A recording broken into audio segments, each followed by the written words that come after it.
up the year 6 regular season with the Chicago Blackhawks.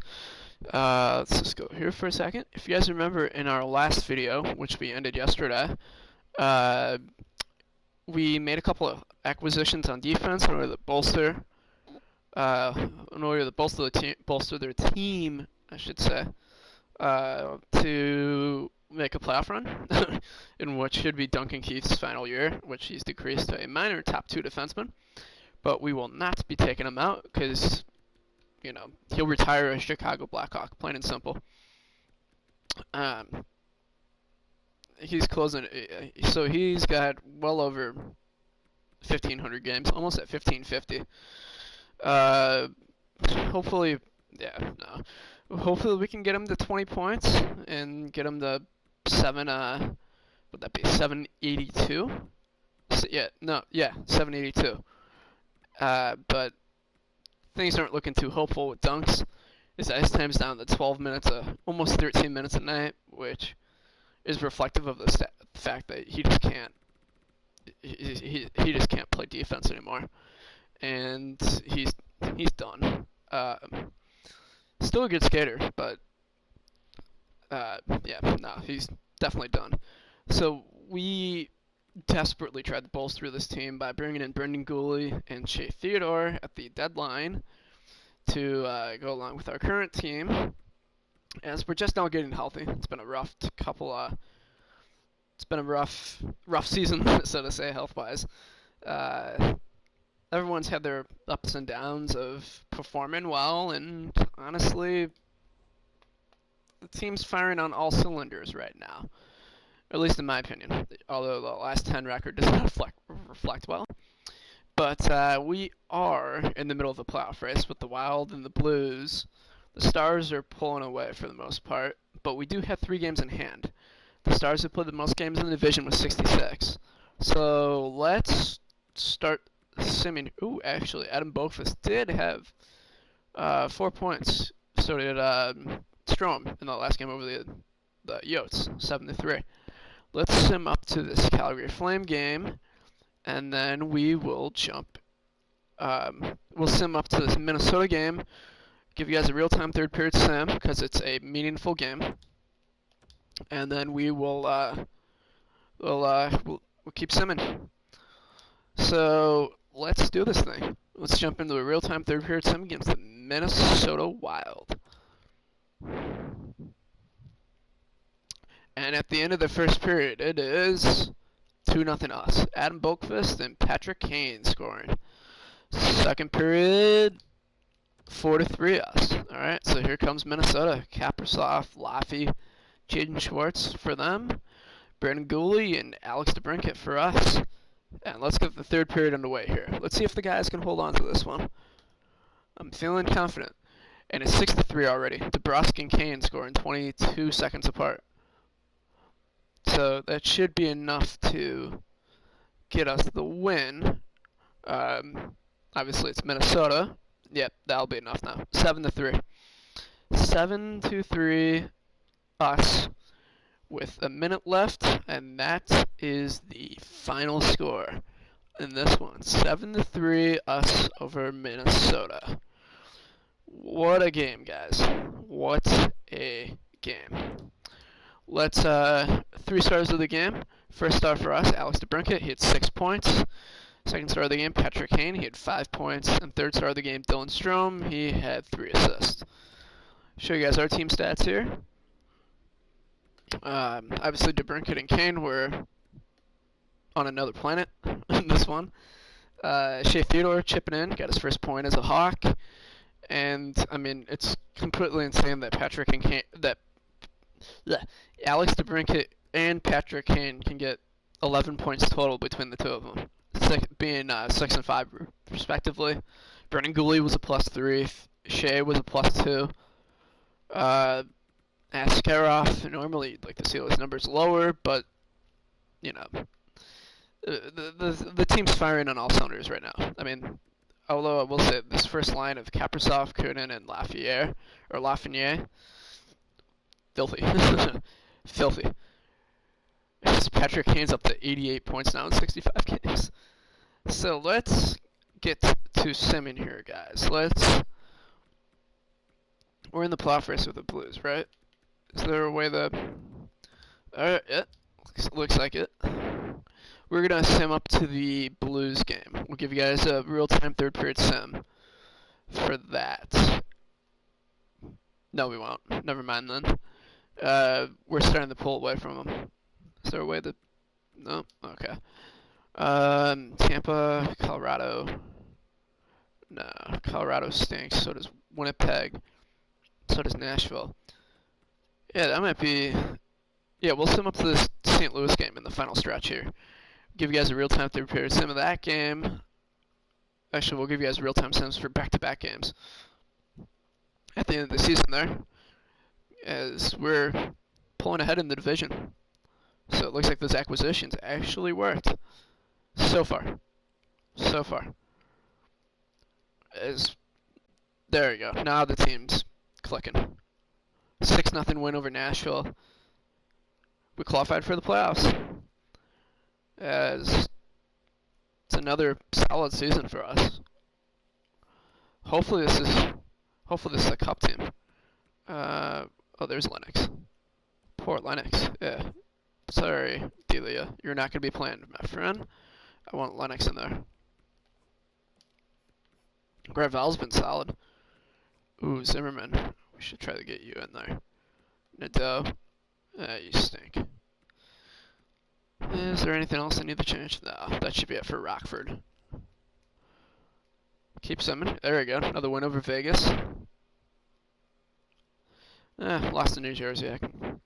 I'm okay with that. Let's try to win the division here. Patrick Kane's got 102 points. So it did kind of slow down for a stretch there. So it's going to come down to us and Dallas for the Central Division lead. Minnesota's a distant third place. St. Louis can still make the playoffs, but it's unlikely. I mean, they'd have to slip into that third spot because the Pacific wildcards are 94 points, which is insane. The Pacific's loaded this year. The Calgary Flames have 41 wins so far, and it looks like they will not be making the playoffs. There's a chance, but it's not likely. Let's jump into a real-time third period sim here. Second to last game of the regular season against the St. Louis Blues. It's a huge game for them, huge game for us. Let's do this thing. First period, tied at 1. Justin Falk and Brock Besser. Second period, 5-1 us. Yeah, there you go. We're pulling away. Kaner, Gustafson, Kaner again, and Nylander. Let's jump in here. Third period sim. Power play for us. Unfortunately, we do not score. Oh, another one. This time we do score. Alex Nylander, 6-1 on Jordan Binnington. That should be enough, though. The Blues really need to win this game, so that's probably the end of them. Slaying the Dragon, to quote the Vancouver series last night. Brock Besser picking up a goal and 3 assists. That's what I like to see. Kaner picking up 3 points, and Alex Nylander 2 goals. I like that. Player stats for us. Stromer picking up another 3 assists. Gustafson picking up 2 points. Boqvist picking up another point. Brandon Saad picking up an assist. Edmondson picking up an assist. Same as DeBrusk. So everyone's getting involved, and Askarov was solid. Oh no. Oh, thank God. It's playable. Uh-oh. Did we just clinch the conference? No, we clinched the Central. That's what it was. So Dallas ended up losing. Let's jump in here. Real-time third period sim against Colorado. It's a tradition, always last game of the year. First period, 2-1 them. Brock Besser scoring for us. Burakovsky and Alex Newhook for them. Second period, tied at 2. Alex DeBrincat. And let's jump in here. Third period sim. It's a big game for us. Come on. Let's win the Central, guys. 5-on-3. Oh, fuck. There you go, Brandon Cooley. Shorty. I like that. Uh-oh. That was a long power play. Who picked up the major? Who picked up the major? Someone had to pick up a major. Is Brendan Gooley's goal going to stand? Yes, it will. A short-handed goal will hand us the Central Division. Who took the major? Oh no, we said two minors. That was a long time. That felt like a 5-minute major. But anyways, Brendan Gooley, first start of the game for us. Makes sense. He had the winner. Alex Nedeljkovic, solid 25 saves and 27 shots. And Kirby Dach with 2 assists. Beauty. Everyone else had a point. Besser, Dunks, Saad, Kaner, DeBrincat, Gooley, and Nedeljkovic was solid in that back-to-back. We've clinched the Central Division. Oh, cool. We got Joel Edmondson back. Actually, Joel Edmondson was always playing. It's +9, so that third line was solid. And Dunks ended up hitting 21 points, so at least he hit 20. He'll finish with 783, because I'm assuming he'll probably retire. But that's another 82-game season for Dunks. Shea Theodore and Brendan Gooley were solid. It's a solid year all the way around for everyone. I think that's the regular season. Yeah, that is. So let's show you guys some stats here, as this is only like a 15-minute video. Okay, so Kaner finishes with the team lead in scoring with 106 points, and it's by a distant amount because the next closest is Alex DeBrincat, and he was 21 points behind Kaner. DeBrincat finishes with 85 points in 82 games. Then Brock Besser was 76 points in 72 games. So we're going to have to try to find cap for all these guys, because this is probably our year to win. Obviously, this is a solid team, but if we have any intention of winning the Stanley Cup for Dunks and Taves and Kaner, this is our year. Adam Boqvist with 73 points in 82 games. Another crazy year from him. Career year, actually. Shot 10.6%, which is insane for a defenseman. It's like Erik Karlsson-like numbers. That 4.5-star shot, that's that's insane. He's only growing. He's still got more time to grow. Dylan Strome finished with 72 points in 66 games. So if he had played in all 82, probably would have broke 100, if I'm being honest. Jake DeBrusk was solid for us, just moving up and down the lineup. Brandon Saad was solid on the PK. Kirby Dach had really turned it on in the second half there. Captain Sirius himself putting up respectable numbers on the fourth line. He'll probably retire after the year. Ryan Strome, solid third line center, moving up and down the lineup. Drake Ajula, solid fourth liner. Gustafson and Brendan Gooley. Brendan Gooley hit 12 points for us after coming over from Anaheim. He shot 15.5%. For a 2.5-star shot, that's crazy. Dunks, obviously. Victor Rask on the fourth line wing with Taves. Had a good year. Shea Theodore was a +5. Didn't have the greatest 23-game stretch there, but he did it 3 points. Joel Edmondson was solid, +9. Calvin DeHaan, I ended up benching because we did better. And 410 was just a healthy scratch. Goaltending wise, Askarov looks like he'll only peak as a medium elite, which I'll still take it in a heartbeat. And Nedeljkovic was pretty solid for a backup. Overall, it was just a solid team year. And Patrick Kane actually will finish the year with the league lead in scoring, beating out Capo. Capo with the Rangers had a career high 101 points, 60 assists. That's very impressive. Patterson, who grew into a medium franchise with the Canucks, more than point per game in his career. He was the 5th overall pick, 2017. Tyler Seguin with 98.9, Taylor Hall with 98, McJesus, now 28 years of age, closing in on 1,000 career points. Sounds crazy because he's going to be 29 next year, and he only needs, let's do some math here, 76 points. So as long as he stays healthy, he'll obliterate that. Dylan Larkin, Svechnikov, Matthews, who's going into free agency at the end of the year, I believe, had 54 goals. Pasta, also, no, never mind, he got re-signed. Jack Hughes grew into a medium franchise. He's got 2 years left, so he might go into free agency. If we do, or if he does, I'll have to look into that. Vitaly Kravtsov, and Aho. Let's look at some goaltenders here. David Riddick wins the most games. Let's sort by save percentage here and change the requirements to 20 games. Nasir Dahlman will finish with the best save percentage for the Edmonton McOilers. Then Malcolm Subban, Jesper Wallstedt with the Ducks. Did not have the greatest year, but he had a solid save percentage. Connor Hellebuck with the Minnesota Wild. Still sounds weird to say. Mackenzie Blackwood with the LA Kings. David Riddick. Hugo Alphanet,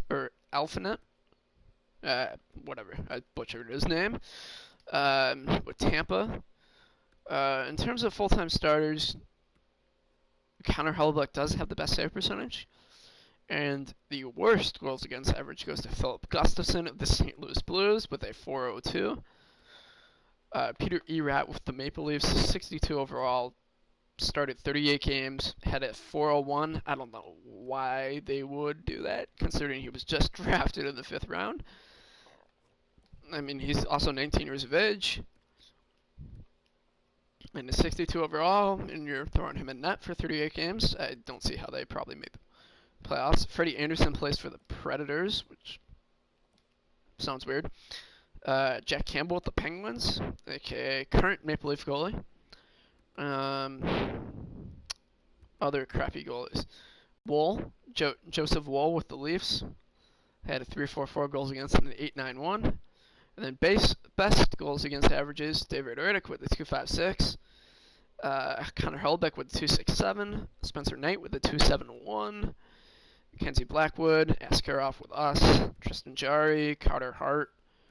And then for rookie skaters, let's look at some stats here. Ooh, actually, what team does Carson Lambos play for? Boston. Interesting. Carson Lambos with the Boston Bruins. It's his first NHL season. 22 years of age. He had an 86-point season in Winnipeg 2 years ago in the WHL. Oh, he was originally a Buffalo Sabre draft pick, year 2, 13th overall. So he came over in a trade. Jack Quinn with the Ottawa Senators. Got 2 years in the minors. Nothing more than average stats in the minors, and it doesn't look like he'll be anything.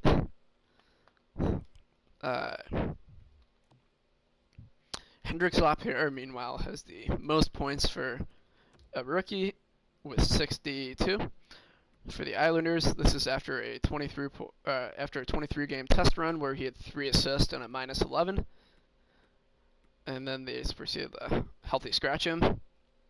He's getting 11 minutes a night. I don't know why they just wouldn't send him. Oh, can't send him to the AHL, or you can't send him back to juniors. 22.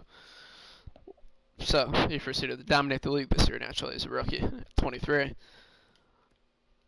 Aiden Gray, Maverick Bork with the Devils. Year 1 draft pick, 25th. Par Zetterberg, Josh Waugh, high top 6 to the Islanders, year 2. Greer, Halmanen, Dawson Mercer. Hopefully, let's see if he turns out to be anything. Noel Gunler. Doesn't look like he'll be anything really. 4 years in the minors. 45 points, but he did just have a good year. With Philly, Antonio Stranges, for some weird reason, I've noticed that he just never really turns out in these franchises. Paul McBain, Josh Williams, the year 1 draft, 2nd round. 80 overall, 24 years of age. Dominated his last year in Edmonton, had 97 points. Had 63 with Iowa. That's impressive. Matt Strome.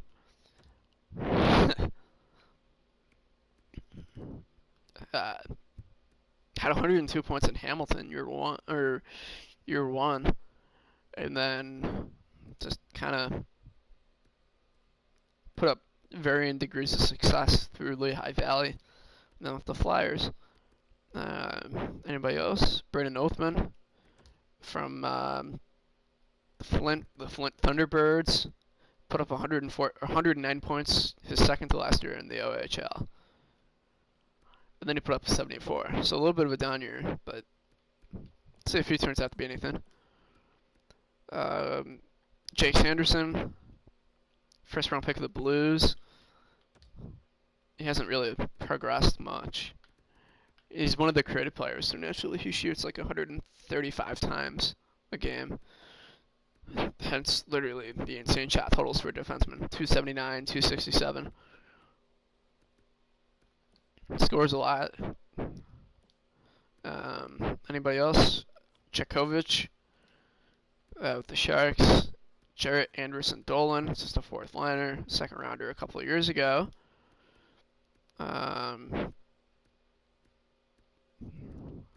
It looks like that's everyone. Rodion Amarov, another guy I created. Real life prospect. Got drafted by the Jets after playing for the Winnipeg Ice. Naturally, gets to remain in literally the same city for every single year of his career, because the Manitoba Moose play out of the Jets building. Jake Neighbors with the Lightning, another 1st-round pick, year 1. Connor Zary. Let's see if he turns out to be anything. Got a little test run last year. And then proceeded to just not play. I don't know. It's kind of weird logic on progression-wise. I don't know. Rangers, Matthew Robertson. Let's look at the AHL leading scorers and see if we get any cool people that stand out here. Zetterlund, Sean Austin, Low Elite, Sniper, Nashville Predator, 2nd rounder.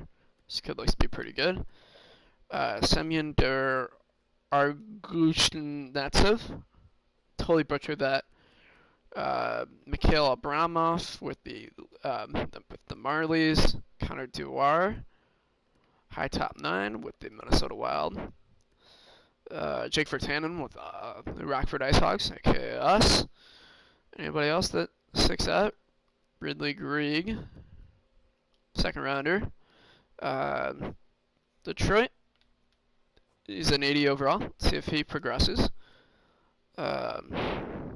Ludwig Persson, 3rd rounder. It's another guy I created. Real life prospect. Yeah, definitely. Yeah, I definitely created him. He's had a solid AHL career. Probably this doesn't grow into anything useful, but Melker Carlson, Connor Garland with the Syracuse Crunch, Luke Hughes, the actual 3rd Hughes brother. That's right. There's 3 of them. He's had a pretty dominant career in the OHL. It's his first year.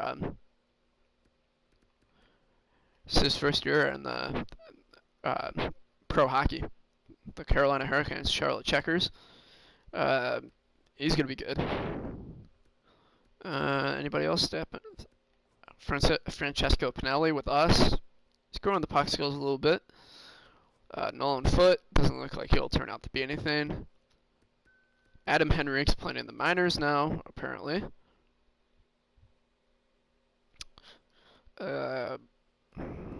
Anybody else? Oh, Teo Rochette. Let's see if he grows to be anything. He is 23, so maybe not the most likelihood. John Hayden. Uh, Anybody else stick out here? No. Okay. So that's player stats, guys. And let's sum up to the first round here of the playoffs, and that'll be it for this video.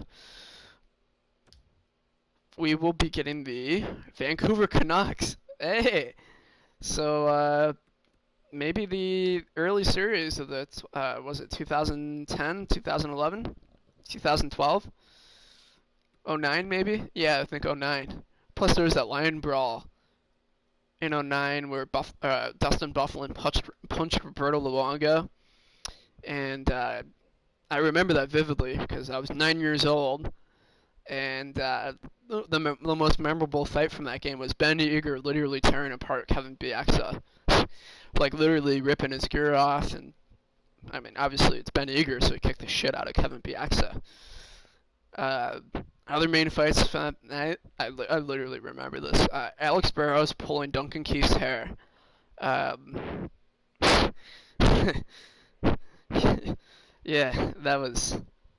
those were fun times, you know. The Luongo chance at the United Center. Oh man, this series is gonna kill me, guys.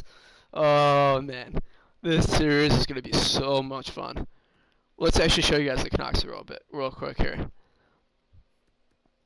I'm gonna rattle off reminiscence from those games. So first line of JT Miller, Elias Pettersson, and Vasily Podkolzin.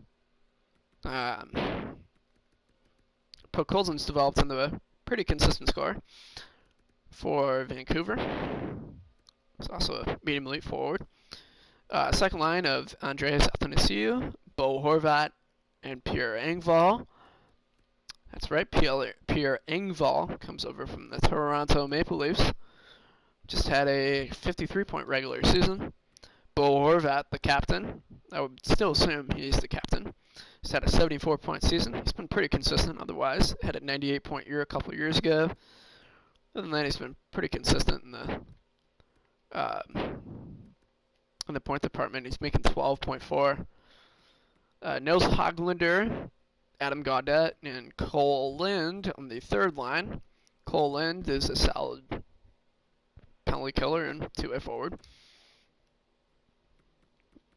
Just had a 23-point season, or 27-point season. Gaudette, on the other hand, it's a nice fifth-rounder. Good old American boy. Just had a 40-point season, so he's been pretty consistent in his NHL career. Takes a lot of penalty minutes. Not the best fighter. Nils Hoglander, on the other hand, he's pretty good penalty killer. Depth forward. It's fast. Got 90 speed. He's had a 23-point season, so he's a good depth forward with an okay shot. I mean, he won't, put up 40, but, Michael Furlan, off the books after this year. Actually, he's only making 1.3, but I got what's left of him. He hasn't really done much in a Canuck uniform other than the good first couple of years, and then he's just kind of tailed off. Devin Shore and Adam Lowry. I don't know why you wouldn't have Adam Lowry taking faceoffs. The guy's a pretty damn good penalty killer. So that means defensively they're kind of weak. Quinn Hughes, obviously, is Quinn Hughes. Superhuman. Which is why he's a top 2 defenseman. At a career high of 87 points 2 seasons ago. Since then, he's kind of dropped off a little bit. He's down to 64 points, but he's still consistent. He's paired with Olli Juolevi, who actually developed into something useful for the Canucks. Instead of the bust he looks like he will be. Then a second pairing of Jonas Brodin and, guys, Connor Murphy strikes back. Was not happy with that benching. He went over to Vancouver and put up a career year, so we should all be afraid of Connor Murphy. Oh man, 25 points. Whew. With 16 minutes time on ice. It's impressive, but Connor Murphy. It's not like that's gonna Ooh, I'm so scared. Jonas Brodin, on the other hand, that's a impressive signing. How's he turned out? Always blocks a ton of shots. That's actually a pretty good signing for Vancouver. Solid top four defenseman. And then Paul Jovanovski, a first rounder from year 2. I'm going to claim that's the son of Ed Jovanovski, but that's obviously false. Paul Jovanovski obviously is not a real player. Still creates a fun storyline, though, especially if he goes plays for Florida. And then the remnants of Tyler Myers, filling in as an extra defenseman for Vancouver. He's had a good Vancouver career, but he just doesn't really bring a lot to the table anymore at this point. Which means goaltending-wise, they're going to be a little weak, because Michael DiPietro never swims well in these franchises, as evidenced by his 301 goals against. So these are going to be some high-scoring games, guys. Especially with, Jake Allen. Yeah, these are going to be high-scoring games, guys, most definitely. And then scratch forwards, Tage Thompson and Mikhail Vorobyev. So that's going to be it for this video, guys. For the Twitch guys, I'm going to get the Dougie Scrimes video up here in about a second. For the YouTube guys, thanks for watching. Have a tremendous day, and we'll be back tomorrow for round 1 against Vancouver.